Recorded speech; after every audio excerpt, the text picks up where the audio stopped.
All right. Welcome, all of you. We've got Retro Rich Haywood, Retro Advisory Board, and me at BlusTech. Welcome to the three Amicos chat. Also known as RetroTech. It won't be confusing at all. No, not at all. So, how are you guys doing tonight? Doing all right. Oh, very good. Good. How about yourself? Oh, I'm doing all right. First stream on this channel, so we'll see how it goes. If anybody's looking for an experiment here. Yeah. If anybody's looking for links to channels, they are at the top of the chat, just so you know. Please subscribe to these guys right here, those guys. Anywho, let's get into it. So, yeah, that sort of thing. Yeah, that's fine. That's fine. Yeah. So I think I'm going to let Retro Advisory Board take it away because I know you have some responses to my previous video. I do. So I want to be friendly, keep this pretty collegial. I mean, we're all interested in Amico for one point or another. Obviously, some of us have more reservations, more concerns. Others fewer. I don't really have those reservations or concerns, but I think I had a lot of comments about some of the stuff on your latest video. So I think what I will do, so that it's not just me talking about all these concerns, I think I'll just bring up a couple of the points you made. Let you kind of add anything to it or surmise it or whatever, and then I'll add a little bit of a counterpoint or some of the.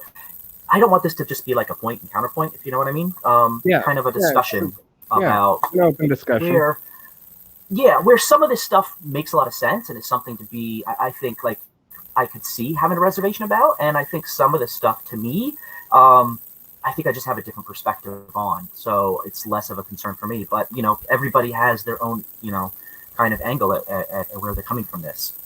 So I guess I jotted down your list of everything, so I can go through them one at a time. Like I said, I don't want this to be a critique. I don't think. No. I want you to critique. It's fine. I want both of you to critique because I want to know. You got my back. You got my back. We're taking this jerk down. So the first thing that I wanted to kind of talk about a little bit, and I see this a lot in looking at a lot of comments online. I've been following the Amico video since I was in the Intellivision Invasion group, Facebook group, when that press release announced back in 2018 that Intellivision would be coming on. So I've been following this pretty hot and heavy, as it's a big interest to me. Not necessarily as much like a dyed-in-the-wool hardcore Intellivision fan. Just a lot of the themes and the approaches that it's going for, I think, really speak to me. So I found it a very interesting project to follow. But one of the first things I think that you had noted on is, the concern about over-promising.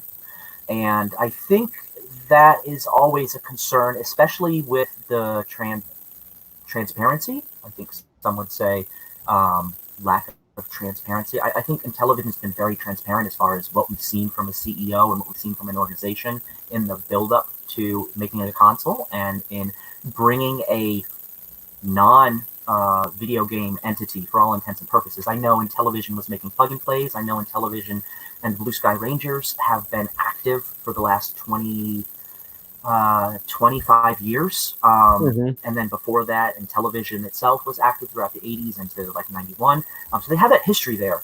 But it's obviously got a lot of the trappings of a startup in a lot of ways. And you are going to be seeing a lot of things that they're trying to do. And I think realizing, some of the things that they're trying to do may not fit in the end how they were thinking. And one of those things that you pointed out was the wireless charging. I know in past conversations, Tommy's talked about the Qi inductive charging, which is basically, you don't have to have that metal on metal contact with the Qi charging, and that was very fascinating. I know a few people had covered it and thought that was really cool that they were going to be doing that. Reading into a little bit of that, and I am by no means a techie, so this is where you two, I think, can put me in my place when I am off base. It has some deficiencies for smaller electronics. Smaller electronics tend to be a little less energy inefficient, so they overheat. It's a little bit slower to get that full charge, and it's kind of expensive. It adds a little weight, it adds a little more expense into something that I don't know if it was really bringing that much of a cool factor for the casual consumer that it's going for. So at some point along the way, back in 2019, it kind of stepped back from Qi charging. Yeah. But they still kept that terminology of wireless charging, which for you, I know the difference between like wireless charging for like an inductive charger, where you might have something in the vicinity and you have that electromagnetic kind of charging that can go on and charge a device without even having to touch the device. I think for most of the public, they don't know. And if you say wire charging, they're thinking a wire, and a wireless, there's no wire involved. So the fact that it's contacts, I think it defaults to a wireless charging for public speak. And that, like you said, I think that's a bit of a technical. Yeah, and I think that may be that may be just me in the way that I think, but I also think that I'm at the edge of Tommy's target demographic for those actually buying the console, on the lower edge. And I think that that's also part of the younger demographic as well, because when you hear wireless, when you're my age or younger, you envision a certain thing. And after I read some of Tommy's comments about it, I understood and I got it. But back to the other thing that you were just talking about, with overpromising and stuff. It's not like I was singling Intellivision or Amico or Tommy out with that, because let's be honest, Microsoft, Sony, Nintendo, they all do it. The big difference, though, is, and you hit it on the head on the nail, is that they're established. They've got the reputation, and they've shown their works. So it is obviously different, and I think you definitely there's not much you can do to get around with that. I know the Ouya is not a great example, but I've read some of Julie Ehrman's interviews when they were coming out with the Ouya, and it was much the same thing. You don't have that reputation, you don't have that product behind you. You just have to put it out, and you're just going to have those naysayers until you get to that point. So I totally get that. I wanted to comment on that because I think there was I think there was a take that maybe Intellivision didn't understand the difference. And I don't know that it wasn't so much that they didn't understand the difference. I think it was that it still makes sense for customers. So wireless charging it's still wireless, so you can call it that. And it's not a negative, except to people who are kind of in the tech field and kind of know and can differentiate, or, a younger generation. I'm at the tail end of Gen X here, so I am not down with all the kids speak these days. So, yeah. Well, and I really did appreciate, because I think it was later that day, or maybe the next day. I don't even remember when I uploaded that video, to be honest. Everything's a whirlwind over here. But yesterday, Tommy was on a stream, and he addressed it like straight 100% accurate information, and it was awesome. Hey, Pete, I see you over there.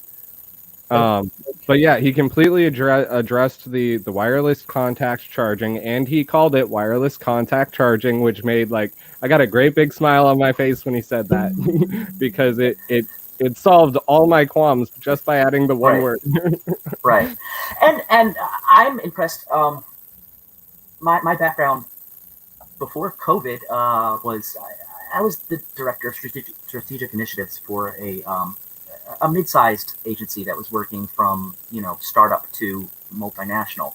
Mm-hmm. And I had to kind of go in and do kind of interviews on the fly, and kind of talk up about some of the tech stuff where my tech teams knew the stuff inside and out, but I couldn't possibly kind of know the inside and out language of like all they were doing. I knew that we would be building an API. I knew that we would be having a specific device that addressed specific needs. But you know, there's going to be, I think, some bit of stuff that gets lost in translation, or some bit of stuff that I don't know the inner workings and how much they have, like, you know, of everybody doing kind of knowledge of the minutia of everything. But I can imagine some of that stuff is like, you know, where, you know, Tommy kind of he's got his stuff that is really, you know, obviously knows the product inside and out. But I'm sure there's certain parts of the tech stuff that other people might know better, that, you know, outside of kind of talking about what it can do and how it's cool, you know, it may not be his baby as much as somebody else's baby. Right. Hey, Rich, you got anything to say about all this?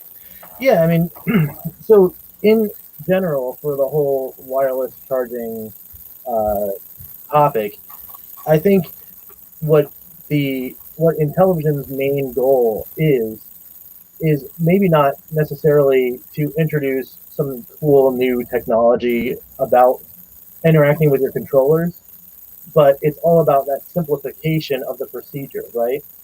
So to the user, they're going to open the box, they're going to pull out those controllers, and they're going to see automatically, oh, okay, here's where I put them, and then I leave it alone, and as long as it's plugged in, my controllers are going to charge. I don't have to worry about a cable. I don't have to worry about breaking the end of the cable when I try to plug it into my controller. That's just an enormous amount of tickets on the support side that just gets instantly eliminated by having that kind of device. And I think really that's what their difference maker is trying to be, is they're just trying to force, like, hey, look, you know, it is just that simple, you know, and that's powerful. That's a powerful message, you know, because even still, with all of our, you know, with all of the other consoles that are out now or coming out, you're still going to have to deal with an accessory to interact with the console. You know what I mean? So the only thing that I have a question about, and I don't know if this has been answered, is what happens to the batteries when they finally reach their end of life. Now, are they going to be able to be user replaced, or do you need to send them in for service?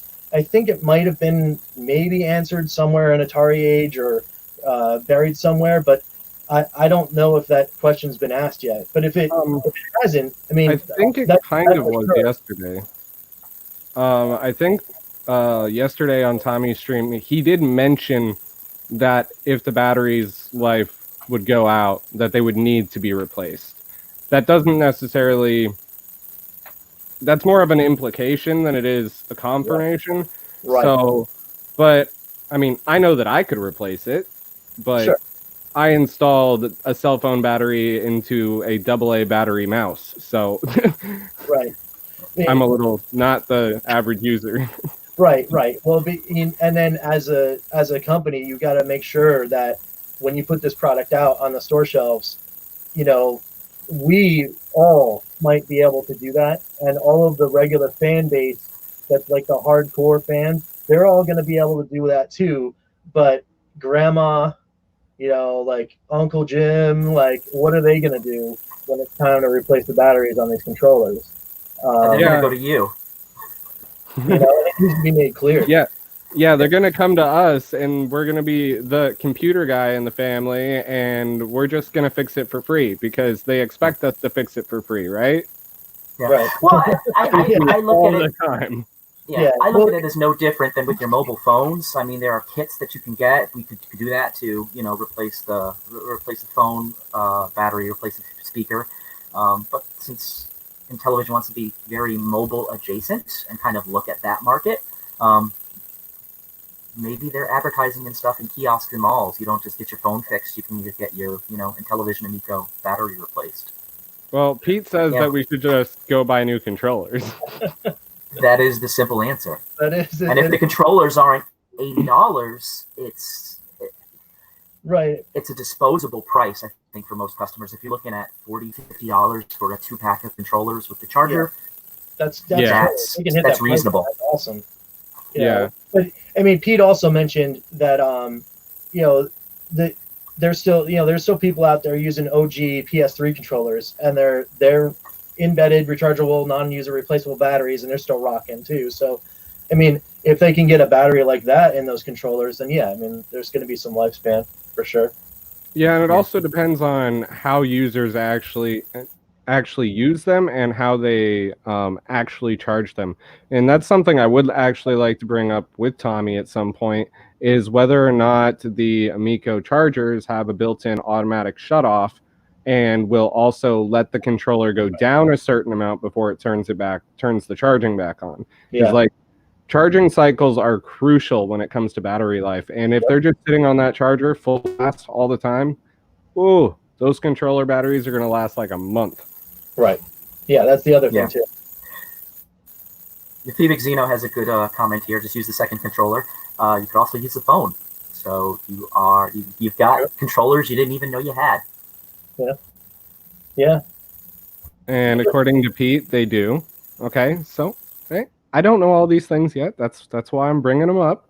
Wow. Let's see. Yeah, answered 3 weeks ago in the content. Well, you know, that's why We're Pete's here to learn. dropping that knowledge. Exactly. And I do agree with going even for contact charging, because like my phone is 1 year old. This was a flagship phone and it's got USB-C, and this port is rated at like something like 500,000 or no, sorry, 5 million or 10 million plugins or cycles. Yeah, no, this barely works now. I am super nice to my phone. This is a flagship phone I paid for out of my pocket. Like nothing happens to this phone, and it won't charge now. Like slow charging every time I plug it into any charger, any cord. It's the port. So I completely respect going contact charging or wireless charging. Yep. Right.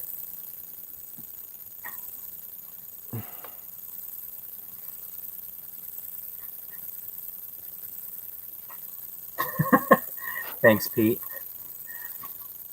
I'm gonna go second. Next topic, I think, or next. Yeah. Happy to kind of run around. It's fine. Another. So one of the concerns that you had brought up was the size of the storage that is going to come with Amico, and like you had mentioned, obviously with any of these systems, it's not enough storage for the games and the size of the games that are going on them. I know with the Xbox One and the PS4, the storage is just not enough, and you buy a disc, but you've still got tens of gigabytes still to download and store on your system, and you're juggling deleting games. I think there are a number of Intellivision games, though, however, that are going to be probably under the 1 gigabyte size. In looking at a lot of mobile phone size games, Right. I see a lot of stuff that are in the 300, 400, 500 megabyte size. So, and while a lot of these games look cool, if they are simplistic and they don't have quite the same needs of the other systems, I could see something like a 32 gig storage being perfectly fine for a good 80 to 90% of the user base, which I think is a good target. It's not going to be enough for people like us who want to buy everything. Right. He's not going to be happy with 16 gigs. He wants a 32 gigs, and he's not going to be happy with 32 gigs. He's not going to be happy with 128 gigs. He's just not going to be happy because he wants it all on all of his systems. But I think for the casual audience that this is courting, 32 is going to be really good for them. They may download 50 games over the lifetime of that system. I don't think they're going to have a library of 200 or 300 games they'll be looking for. The Wii didn't. Even you look at purchased repurchased Wii U's or Xbox 360s or PS3s with those old user libraries, they might have 20 games on them. And this is a decade after the system has kind of died or faded away. I don't know if those are actually comparable, though. Just for the sheer nature of the Amico, I mean, it's based on hyper casuals, and I mean, if you just pick up your phone, tell me how many games you have on just your phone, and tell me how often you uninstall and put new games on. Like, I think it's a completely different scenario. And yeah, I agree. Well, if the claims are true that the average game size is about 500 megabytes, that's right now, like at the beginning of the Amico's life cycle. Sure. Generally, as a console grows and, you know, it gets more development titles, bigger developers who have more grandiose ideas, those file sizes more than triple by the end of the life cycle. And that's what I'm worried about. I also have my own selfish reasons for wanting more storage, but we won't talk about that. But that's one of the reasons I wanted to bring this up, because I think there's a counter there, and I don't. Traditionally, we look at traditional development of a console and how games get bigger and bigger over time, and obviously we've seen with things like the N64, it didn't have enough storage on cartridges, so the big RPGs never came to it. They went to PlayStation. With the GameCube, you could only get so much storage on those discs, so certain sweeping epic games were not brought over to the GameCube that could have otherwise been. And that's a historic concern, I think, with us as gamers, as video game players. I think with the Amico's stated mission, though, of having casual games, and when I think of casual games, I don't just think of something like card games and board games. I think about games that don't require, like, I have a lot of games that I just don't necessarily have the time to put into play, because I know that game might be large, or it might require a time commitment, or the commitment of the game is this is a game you play to complete to finish. And playing a game to complete to finish is enough of a turnoff for me who doesn't have that much time to play. I mean, I love to play something like Breath of the Wild. I love to play The Last of Us. I love to play a game that does have a narrative, but I just don't have the time to put into that. So it's a bit intimidating at this stage in my life. So to have games that aren't necessarily so big and sweeping that they're going to be finished, and there's a finish or there's a grandiose plan to them, it's just a game where I can plug this in, I can play for 3 minutes, just revving my car around a racetrack as fast as I can while avoiding my buddy trying to swipe me, or avoiding the computer putting up some blocks, or playing a very casual card game for 10 minutes. That, I think, is really the sweet spot that I think the Amico is really looking for in a lot of these games. And I know a lot of other developers might have more grandiose plans with what they want to do with certain titles.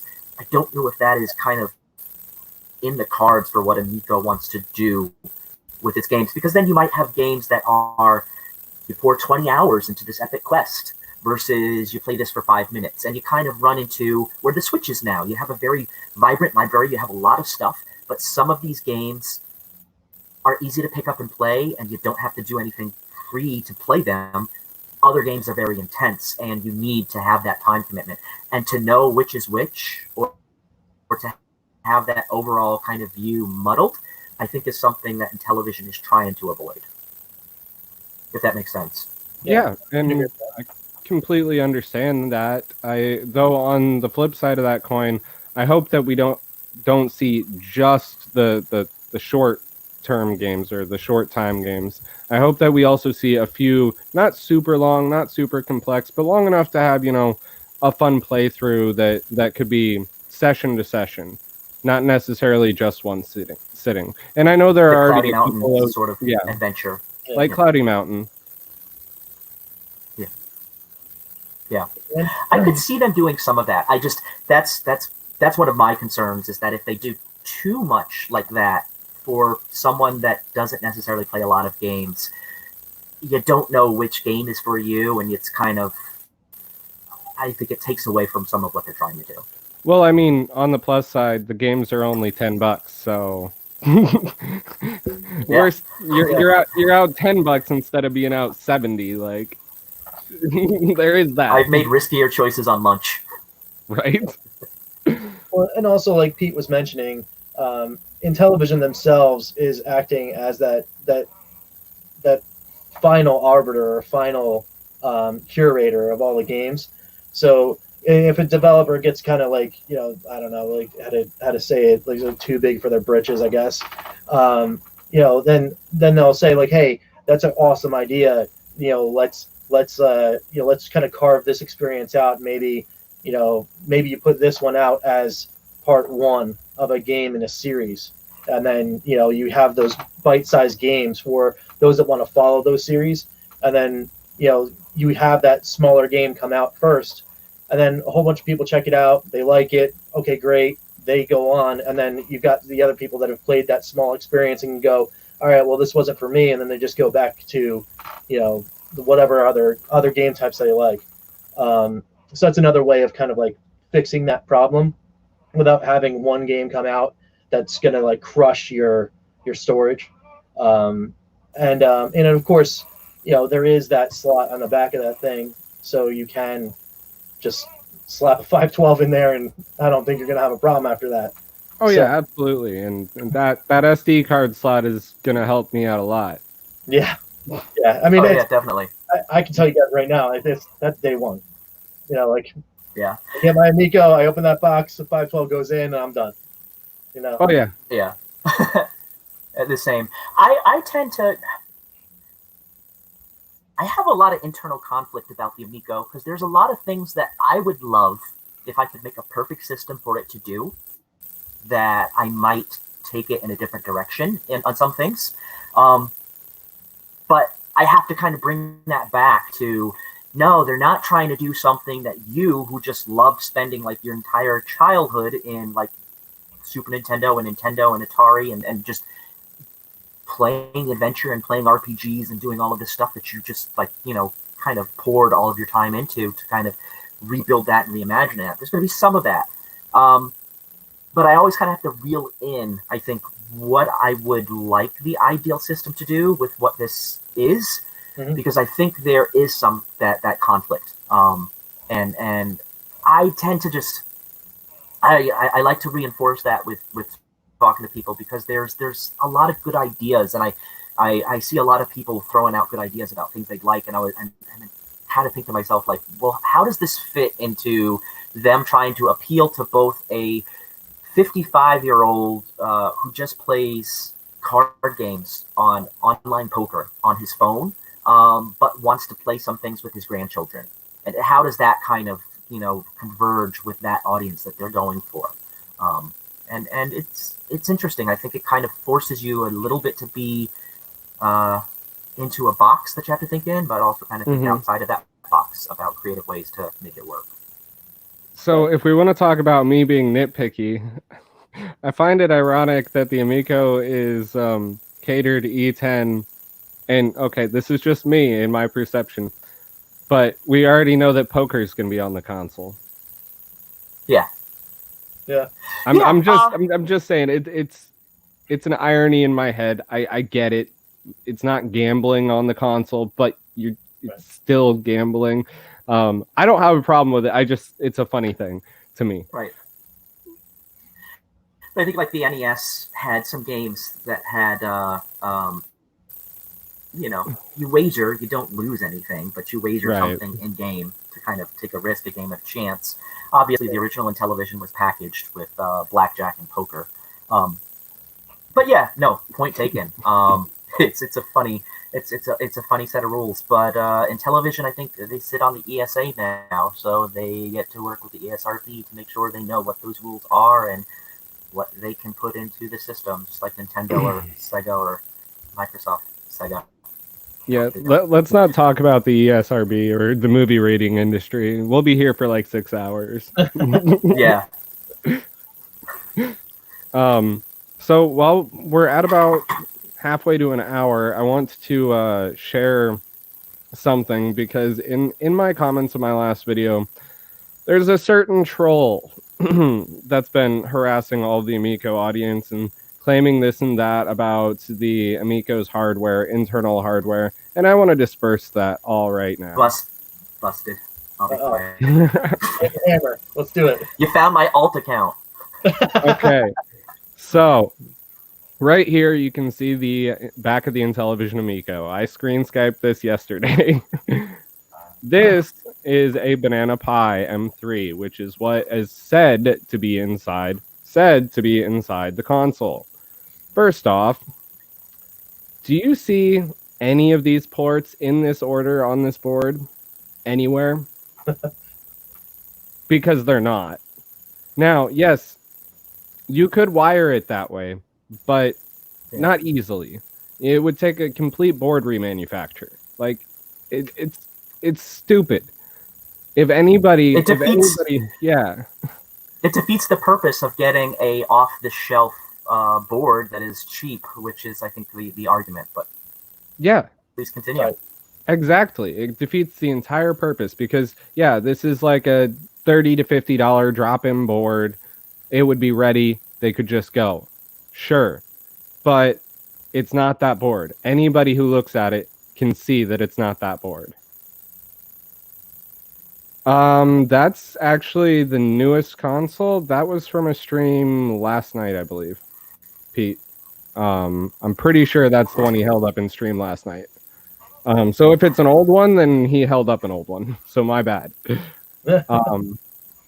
But anyways, I just wanted to disperse this rumor, this load of junk and malarkey that board is in that console, because it's not. Not that you needed to hear it from me. Tommy has said it about 1 million times that it's not that, and the guy doesn't know what he's talking about. But I just wanted a visual representation for everybody. Right. Now you know. I know. And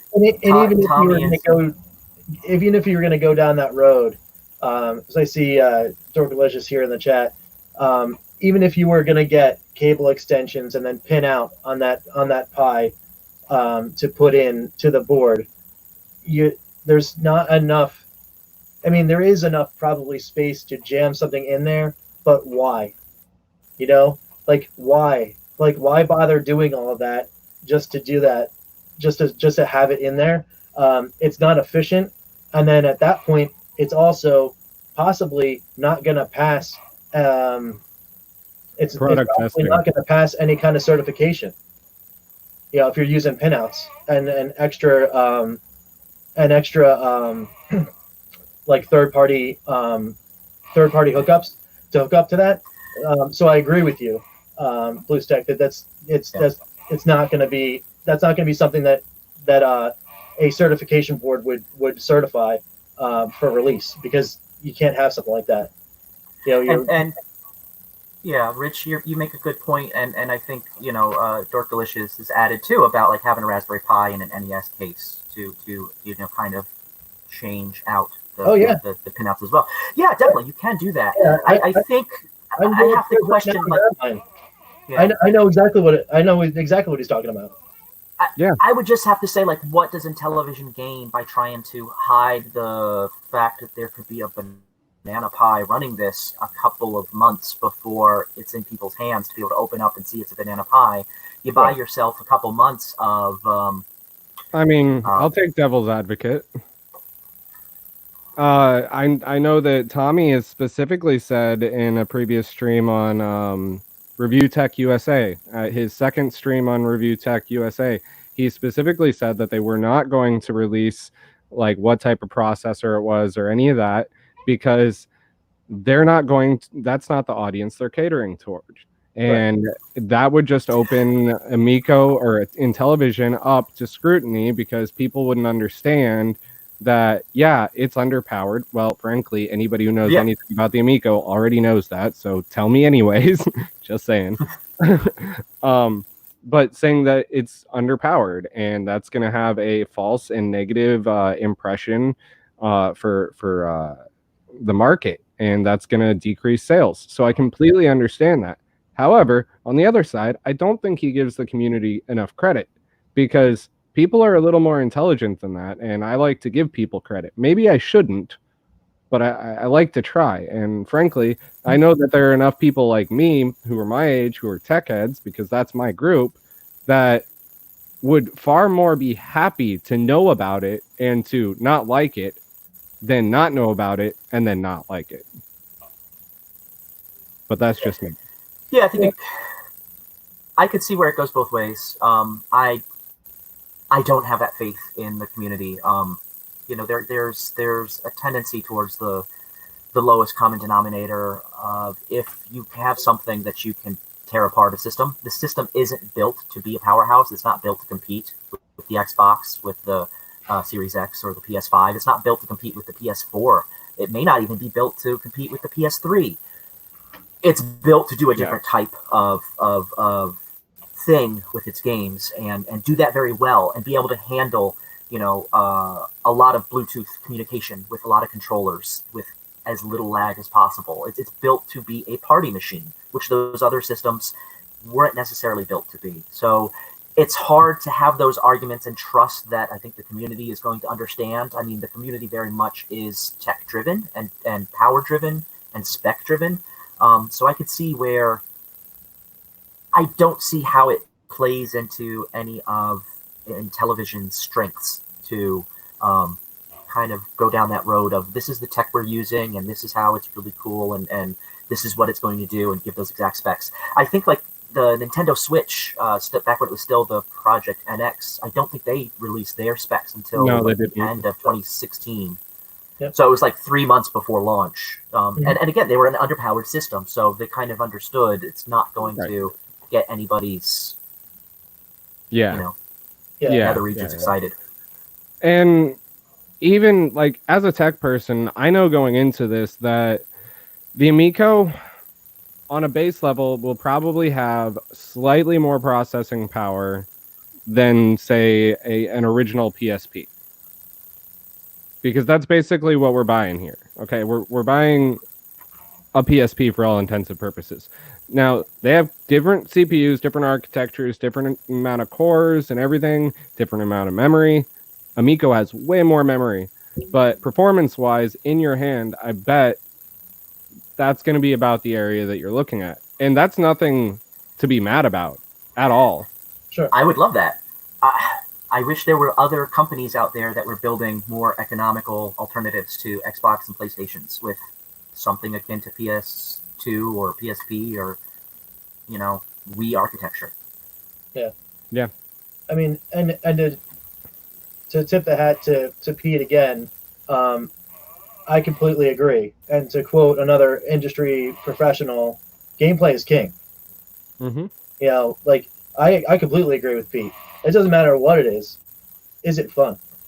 Do you turn on the console and have a good time when the games come on? Yes, no. That's it. That's all you really need.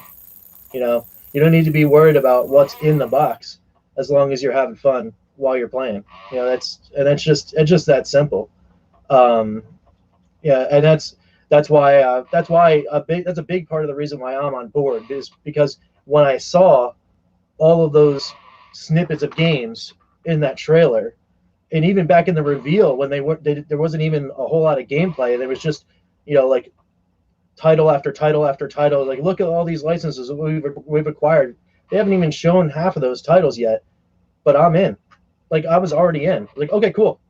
I'm gonna get a box that's gonna play those, and they're gonna look cool. Done. I'm in. That's it. That's all I need. Yeah, I think about something like, the Atari Jaguar. It had 60 games on it. It's an expensive system now. You're gonna pay a premium to buy one used. You might get 15 games that are really considered competently made and that people rave about, and a lot of weird filler and some badly made ports that were rushed. I can think of a couple episodes of Dragon Ball Z that were like that. Yeah, if I'm happy with those 15 games, it's all right. I don't think the N64 had a very good library, a very rich, strong library, but it had some really, really good games that drew you in. And I think, if the system has some really unique draws that other systems don't, things like Night Stalker or a Cloudy Mountain or a Sidesweepers or, some of these casual sports games and stuff that have the unique hooks. The fact that you can play 8 players in Missile Command, the fact that you can play multiplayer co-op B-17 Bomber or Moon Patrol, where different people are controlling different things. I can give my 4-year-old a controller, and she can control the jumps, and she just has to focus on the jumps, and she's helping, and it's fun. Or, oh, she screwed up, so we all died because, you know, she didn't make that jump. I think that's a fun experience that other systems aren't replicating. And if you have enough of those, I think it's okay. I think it doesn't have to be the rich library that some of these other systems have to have. I've also heard a few negative comments towards, you think a 4-year-old's really going to be able to play this? Well, to that I respond like this. You're not a parent, okay? Because I got my kid a tablet at 1 year old, and he was using it by himself at 1 year old. So I've got a 1-year-old. She's turning 2 this week. She uses a Kindle quite often. Kids are very intuitive. They can learn and pick up that stuff. If it looks interesting to them, they will figure out what to do. They might be frustrated with it, but they'll figure out what to do. Yeah, and the sooner you get them introduced to a technology, whether it be, you know, churning butter or playing on a tablet, the faster they're going to pick it up. So, you know, if you're worried about kids not being able to play it, which I don't think you actually are, detractors out there, I think you're just trying to poke holes in a ship, and it's not working because your points make no sense. Yeah, I mean, and I've got a son, he's 4. And what were we doing not just 2 months ago? We were playing this. Yeah. Yes. On original hardware. That is literally the tagged game for this stream is Bump and Jump. Yeah, it's my man. favorite Intellivision game. It's so fun. He's so into cars and all that kind of stuff. Like, it's all vehicles, everything. Everything with my son is vehicles right now.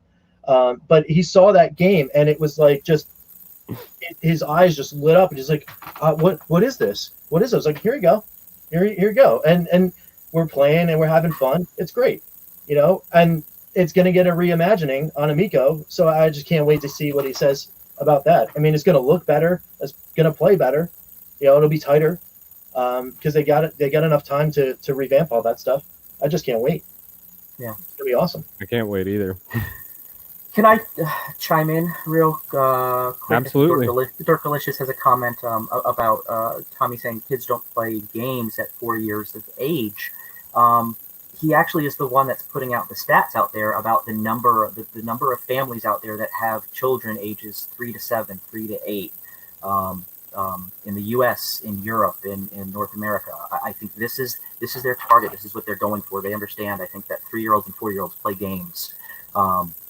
Yeah, I think that's core to the messaging and core to the focus and what they're, you know, talking to the mommy influencers over at the Mom 2.0 conference about. And this, I think, is where they want to differentiate and not necessarily say they're doing things better than Nintendo is doing. I guess you can say they try and make that pitch, but Nintendo kind of has the family space all to itself, and they want to be in that market, and a little competition in that market, I think, is what they're going for. And the younger children, families playing with their younger children, that's where they're looking at.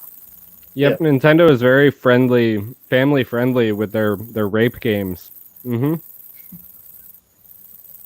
I don't know if you've heard about that, Rab, or not. I have. Yeah. It's the super thing is, friendly. For most of us, we don't know, we don't experience it. For most people who are going to pick up a Switch, they don't know it's out there. I think Tommy is making like a point on principle. Yeah, that's my point. If a kid gets The Witcher 3 and it says it's mature, kids have ways to get a hold of those things. Not on the Amico. Yeah, not on the Amico. If you can't play it, it's completely out. You don't have that option to get to it. But I know a lot of people in the community have made the point about Tommy going after Nintendo for being allowing rape in its content. And I think the fact that stuff is there, that the situation is near enough on there on the eShop, and parents may think Nintendo is just family friendly.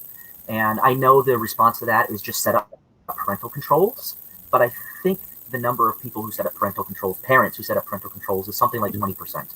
They're a pain in the ass to set up. You have to remember your password. If your kid is 6 and they're interested in playing more, they can look and they can see what you're doing to get on. They figure out the password. They figure out this stuff. They can, and the fact that you are just playing a ticking time bomb, waiting for them to hopefully not figure out what that parental controls is Right. concerning to some amount of parents.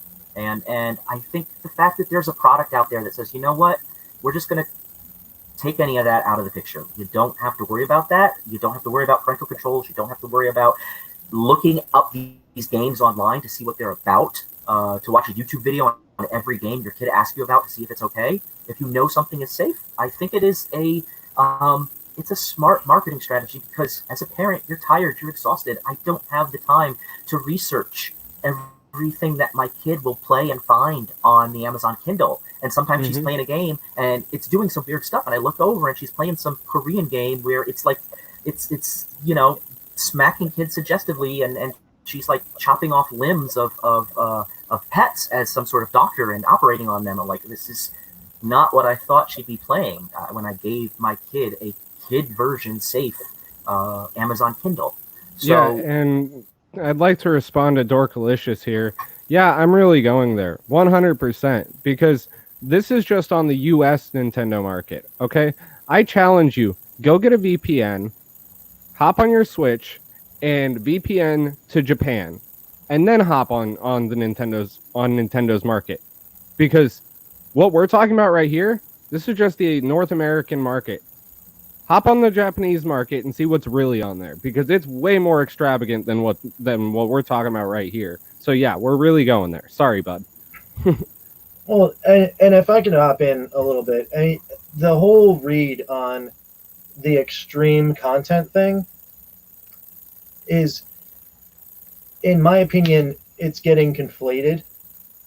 So what I think the original read is that when pitching to a parent, the options are, there are consoles that have parental controls and they can let you get to different things, right? Mm-hmm. Or you can gate them off if you know how to do it. But also, the counter argument is, on Amico, it just doesn't exist. And that's really what the point is. It's not necessarily about that extreme content where we're talking about anything like wholly inappropriate and that kind of stuff. I mean, you're not going to see a Mortal Kombat on Amico, like going all the way back to the beginning where there's like blood and like hard violence and like that kind of. You're just not going to see it on Amico. So that's a pitch to parents. Like you won't see like anything that even skirts the line of inappropriateness because of the way that they're going to curate their games. So it isn't just necessarily that hard content. And to paint or label Nintendo in a place where there is that kind of content as the counter argument, I think is a kind of, it's an argument that defeats itself before it even goes, because in general, Nintendo's main demographic is not the people that are looking for that content. Right. But the simple fact that it exists when placed in front of a parent who is looking at a system that just will not let it exist, to having something that maybe one day they'll have this system and they can kind of stumble in there, that's the difference maker there. Like of all levels of content. So like for me personally, right now, I can tell you that my 4-year-old will not have his hand on my PS4 controller, my possible eventual PS5 controller, my Xbox One X controller, or my Switch. He's just not going to touch them, because I know that eventually, just like Retro Advisory Board just said in the example of the Amazon tablet, if I give that to him and I look away enough, he's going to wind up stumbling onto something that I probably don't want him to see, regardless of whether or not it's a piece of content that is inappropriate in that like triple X way or inappropriate in that R-rated way, right? Because Right.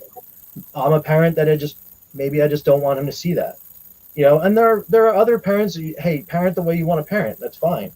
Yeah, But but for me, that's another reason. It's yet another checkbox for Amico that I would just go say, hey, you know what? This is wholly appropriate for me and my family and my situation. And as he grows, if my family grows, this system can just be there waiting for anyone else that happens to possibly come into my family. I have another kid or something like that. Dorkalicious, your comment about us intending to take our kids to a movie theater is completely different. We can or cannot do that. We can or cannot take them to a certain movie, a certain type of movie. We have that choice. Okay, I'm not allowing my 6-year-old to go. No, it's not the same. I'm not allowing my 6-year-old to go to the movie theater by himself and go see an R-rated movie. Okay, I'm not allowing him to do that. All right, there's a difference between that and say you're taking a nap or you're outside doing yard work or something and your kid hops on your PC to play something and stumbles onto a porn site, or your kid hops on your PS5 and starts playing a super gory shoot 'em up game. They're completely different things. You can't compare the two. Yeah, and I don't think anyone here is arguing for censorship, and I think there's a defensiveness from people that this is going in the avenue of censorship. When you get Disney Plus, you're not railing because they're not showing gore. When you go to Disney World, you're not complaining because they're catering to people who are families. They're not necessarily catering to singles. They have a couple of singles events, but they don't cater to that market, and they miss out on a whole market. But there's other things for that market to do. This is an option for a market that currently assumes the Nintendo Switch is the safe thing to give their kids.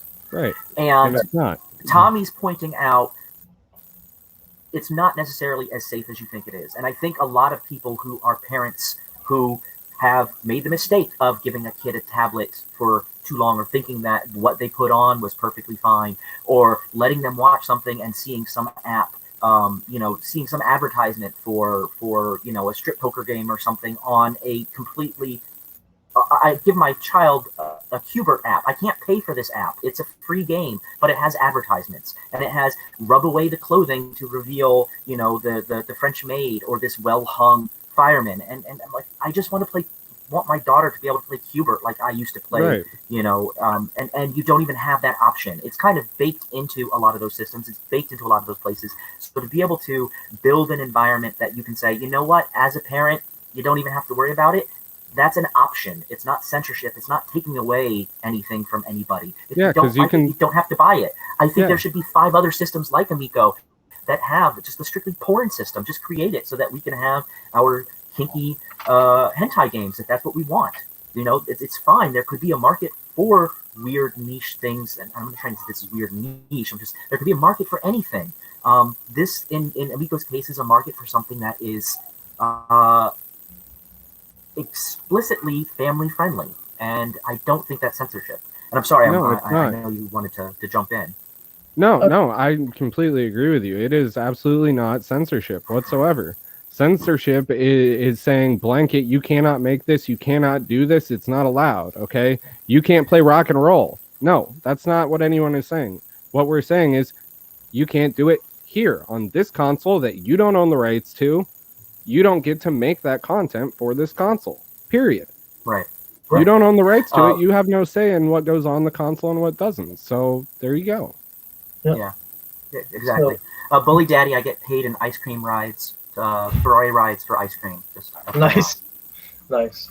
And also, like, everybody out there, like, I mean, at least for me personally, like, much love to all of you guys, and super, like, agree to disagree, all that stuff, like, no one here is defensive but you. Everyone's gonna feel the way they're gonna feel about this stuff, and it's like, we're just talking about video games, man. Like we're just talking about games, and we're just having fun. And like, for me, I'm just super hype about this thing that I'm looking forward to coming out. Like that's it, and that I don't know. That's my piece. So like I said, much love to you guys. If I met you guys out on the street, I'd give you a big hug. Like that's it. Yeah. Yeah, I'd agree. Yeah.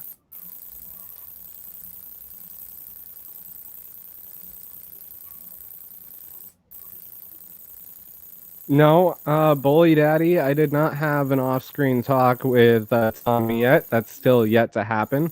And I was never not on Tommy's side. My first video on the Amico was why I pre-ordered it. And in that video, I said that I had concerns about it and that you could see my next video, which apparently you watched. Okay? Yeah. I can still want the Amico and want the Amico to succeed and still have concerns about it. You see, not everything is black and white, or good and evil, or yes and no, or 1 and 0. Things are grayscale, okay? And the sooner you understand that, no, better yet, not even singling you out, the sooner the world understands that everything is grayscale, everybody will be happier, okay? Because it's not yes and no.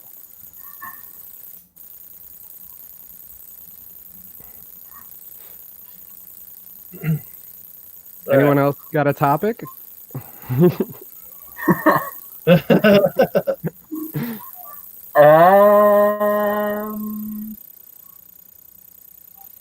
I don't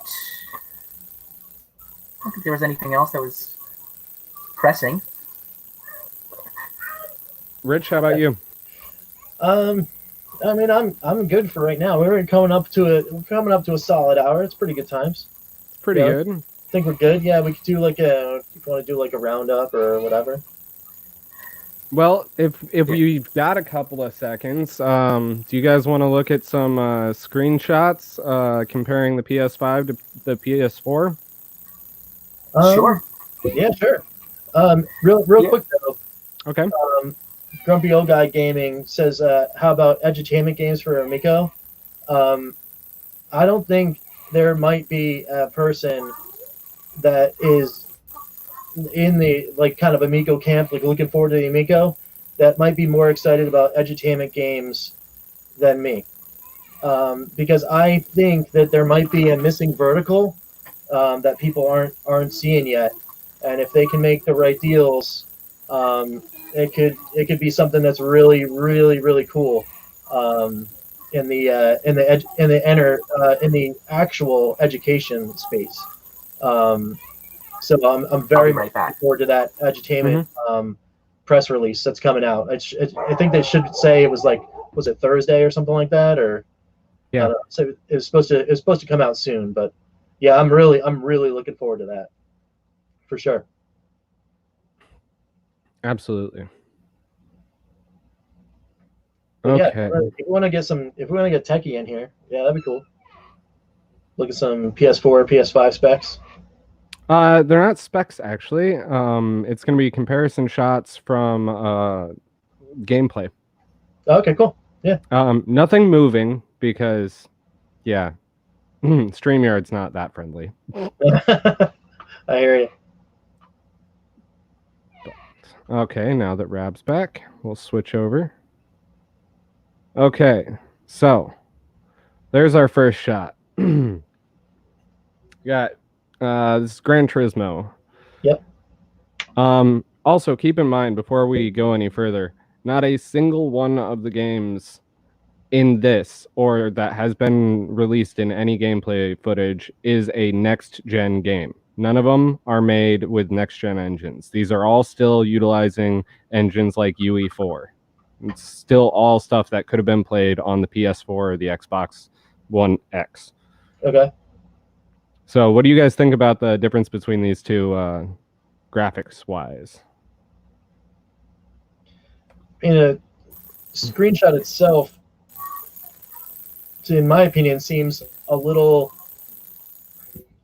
weird because you've obviously got two shots that are possibly in motion, but the PS4 shot looks They're like both in motion. it looks like it got a lot clearer as far as the lighting goes, where there's obviously motion blur in that PS5 image, but the depth of the PS5 image does look kind of cool, and I'm really digging the fact that all of those differences in lighting and all of that like lens flare and reflection on the hood, that's pretty sweet detail. Yeah, I was pretty blown away when I first looked at some of the screenshots from the PS5 for GT. Like, they looked like real life, almost. Like, the cars, at least, not necessarily the background. So I was impressed. What do you think, Rab? If you didn't label this PS4 and PS5, I wouldn't know which one looked better. I mean, they both have their perks. I like the fine detail in the PS4 shot over there. If I had looked at a car racing by for the PS5 shot, I would think that one was very photorealistic. They look incredible. There's no getting away from, what sorts of tricks and nice amenities they're going to be able to layer on top with what they can do with the lighting and shading and blurring. So yeah, lighting's nice. going to be huge this generation. That's definitely for sure. Yeah. That's another GT one. We'll probably skip it. There's not much to see. Both motion shots again. I don't remember what game this was from. I think. Yeah, I don't remember. But what do you think of those? That looks like Demon Souls to me. Yeah, that's what it was.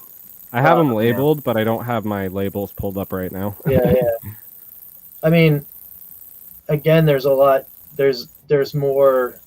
There looks like a almost opposite sharpness from looking at the previous GT image, but in favor of the PS5 image this time is like way sharper. But if you look at the depth of the PS4 image against the depth of the PS5 image, you can see greater draw distance. You can see greater detail in the background. Yeah, look at those clouds. On the left corner. Yeah, you can see all that stuff coming through where, if it was a more brightly lit image on the PS4 side, that you might be able to tell some of that stuff, but you can even tell that in the background on the top left of the PS4 image, those towers there, they're still blurry. They're still like not coming in, straight. It's impressive tech. I watched that whole stream and took copious notes on that PS5 stream. I mean, putting out the disclaimer there. I'm a pretty huge Sony fan. Been a lifelong Sony fan. And I'm impressed. I'm impressed with what I see. Even on the Xbox stream for the Xbox Series X, I was still impressed with their hardware. It's just for me, most of the like storyline games, most of their first party lineup, I just prefer the Sony stuff.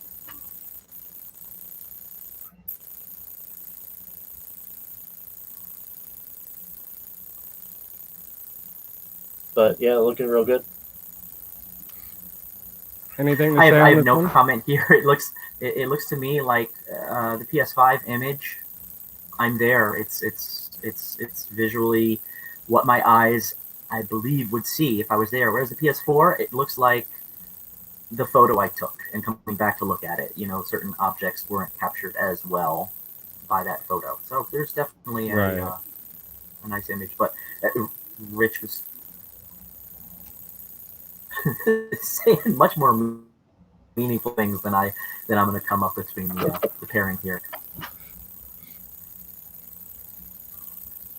And then this, I also don't. I don't remember half of the game titles, but like this one, I feel really exemplifies like the huge difference between the two. Like looking that you can have that full scenery in both of them and almost full character models. Like the texturing and the draw distance, like we've said in the past couple, is just huge. It's like crazy. That image on the right, that's Stranding, right? Yeah. That's what it was. Yeah. Yeah, that and they didn't say anything about studio. I can't remember that game. The name of the game on the left starts with an R. That's got to be a Kojima game. Probably. Yeah, I mean that's good stuff.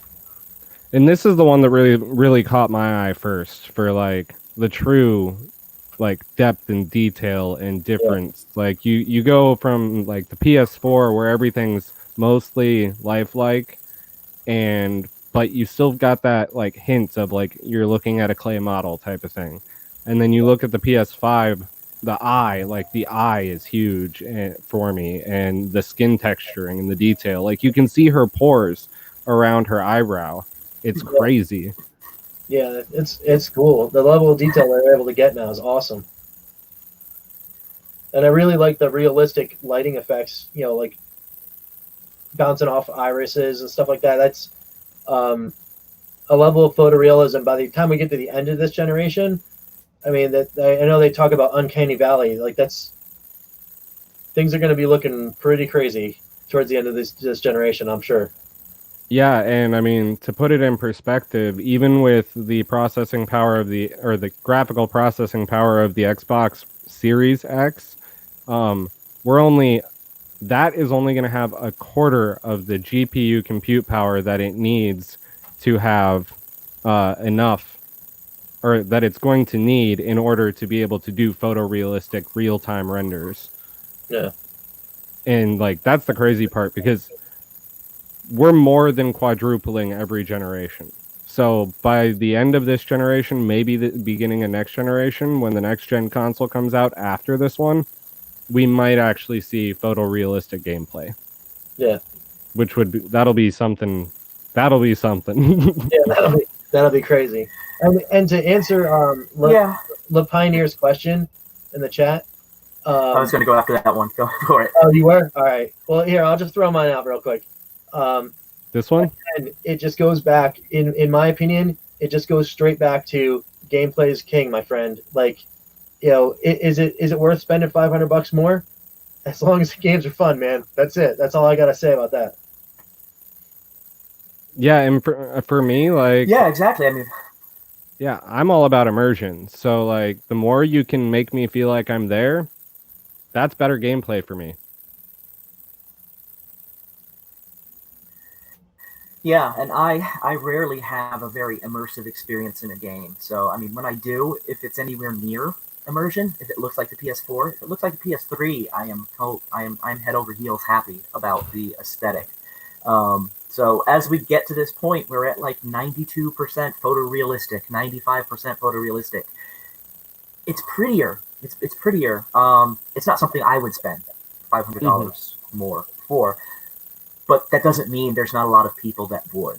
And I think there's definitely a market for people that want newer and more realistic and more immersive, and that attention to detail is exciting. We all have our different speeds of what we're at what we like and what really speaks to us. I think these are some beautiful, beautiful games being developed.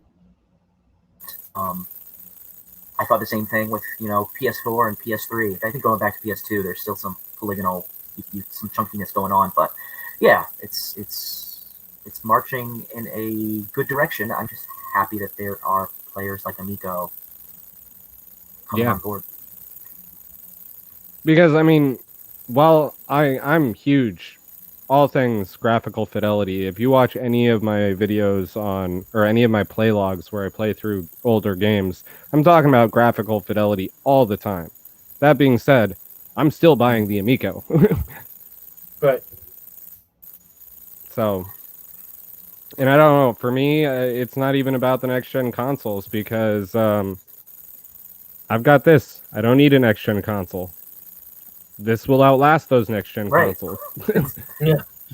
So, why spend $500 on that? This makes me money. I spent over double that $500, which we all know that number is going to be closer to $600 than $500. I spent double that $500 on this computer, but this computer does more than all consoles put together ever made. You can't graphically edit videos. You can't graphically edit artwork. You can't do any data compute. You can't do any of that crap on consoles. This makes me money, and I can play games on it. So I don't need a PS5 or an Xbox Series X. Can it natively play your VHS players like the Action Max? That it cannot do. Almost perfect machine. PC does have Sony exclusives. It's called Go Buy the Game and then go download it as an emulator. That's just saying. It's in that gray area. I mean, lawyers have even talked about the whole if you own it, can you own a ROM of it thing, and even lawyers say there's no answer. Yeah, that's true. So, it just depends where you are, what court you end up in. And it's gotten murkier as we go. I mean, once Nintendo and PlayStation and Sega started putting out their own systems that played ROMs, I think they kind of committed to the fact that they weren't going to be taking on that battle of whether or not a ROM is in and of itself, legal. Well, it's just my thing is like I don't know how anybody can say that having a backup copy of a game that you own is illegal. As long as you're not distributing it, as long as you're not giving it away to people, as long as you're not selling it, it shouldn't be illegal. You own a copy of the game. Like, I've got a bunch of Xbox 360 games that I can't play because I don't have an Xbox 360. So, just saying. And I think that's already been in the US. It's already been taken to court in the early '80s with Betamax and cassettes and the ability to record. So, I think that's and it hasn't been challenged since. So. It's not pirating. No. Now, if we go to software and music, that's a completely different scenario, and we're not going to talk about that right now.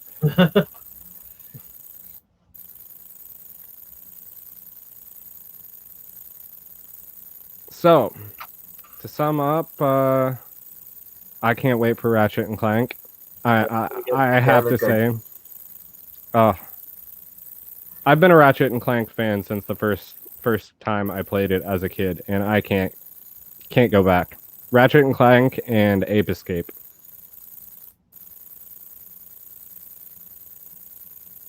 But okay, so that's all of them. Cool. Now I just got to find my mouse. There we go.